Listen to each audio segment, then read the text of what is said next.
अगस्त 1947। Madras presidency, Tamil Nadu. विशिष्ट लोगों का एक समूह अपने जीवन काल की एक ऐतिहासिक यात्रा की तैयारी कर रहा था। उन्हें एक महत्वपूर्ण कार्य संपन्न करने के लिए आमंत्रित किया गया था। एक शासक से दूसरे शासक को सत्ता हस्तांतरण की प्रक्रिया को विधि विधान के साथ पूर्ण करने का कार्य सौंपा गया था। किस दिशा में कूच कर रहे थे ये लोग? दिल्ली। भारत अपनी स्वतंत्रता के समीप था। ब्रिटिश शासन से मुक्ति की बेला थी। स्वराज के लिए संघर्ष में हजारों गिरफ्तार हुए और मारे गए, और दशकों बाद राष्ट्र अपनी लक्ष्य के समीप था। वो लक्ष्य था स्वाधीनता, स्वतंत्रता।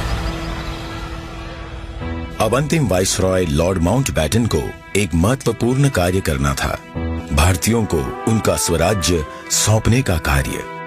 परंतु उनके सामने एक सवाल था, स्वराज्य को किस प्रकार सौंपा जाए।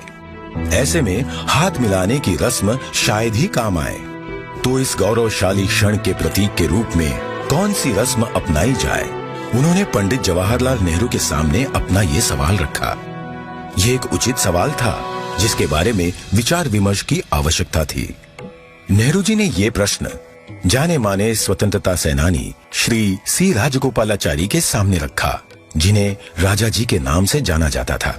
वे तमिलनाडु से थे।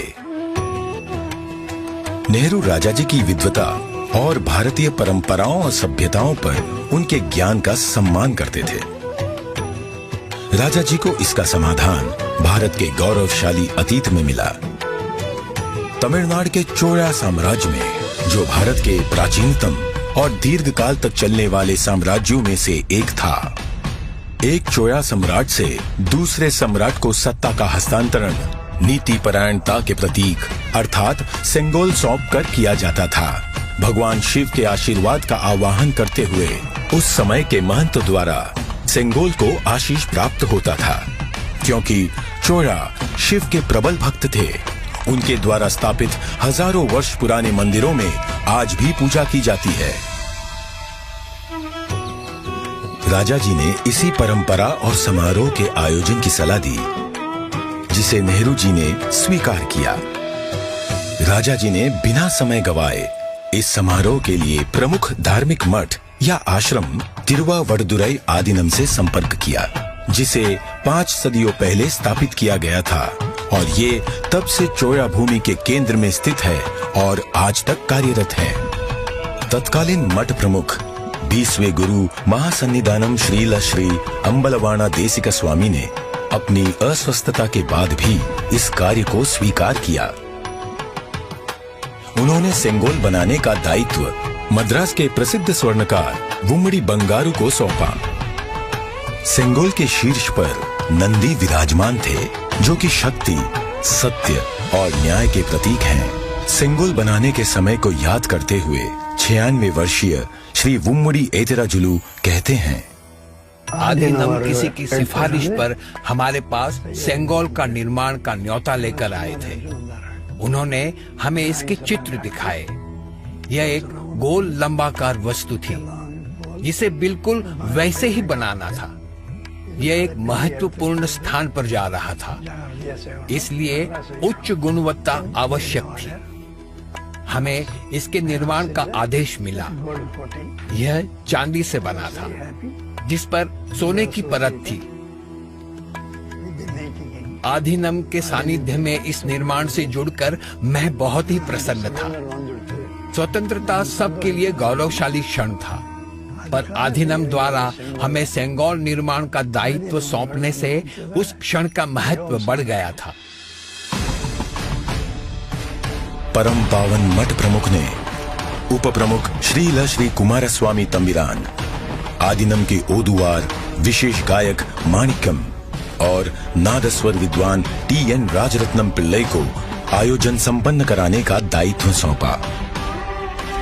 ये दल एक विशेष विमान से दिल्ली पहुंचा।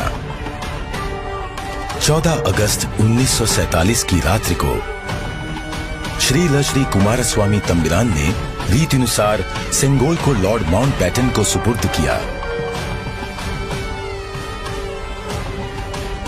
और लॉर्ड माउंटबैटन से उसे पुनः स्वीकार किया।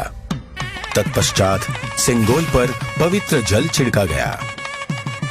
शोभा यात्रा के रूप में इसे पंडित जवाहरलाल नेहरू के पास ले जाया गया। इस अवसर पर ओदुवार ने तमिल संत तिरुज्ञान संबंदर द्वारा रचित कोलर पदिगम से श्लोकों का पठन किया।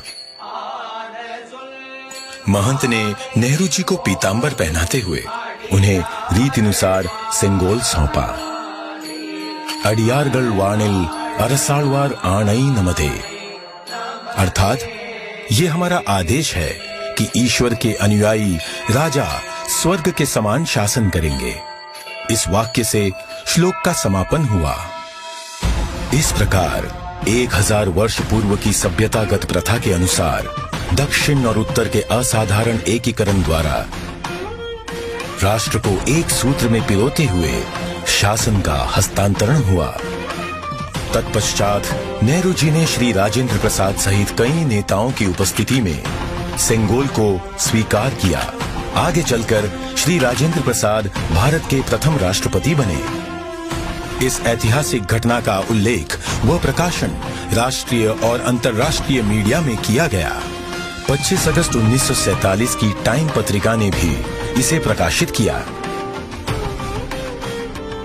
हस्तांतरण की प्रक्रिया के पश्चात पंडित जवाहरलाल नेहरू ने 14 अगस्त 1947 की मध्य रात्रि को अपना विश्व विख्यात भाषण राष्ट्र के नाम संबोधित किया।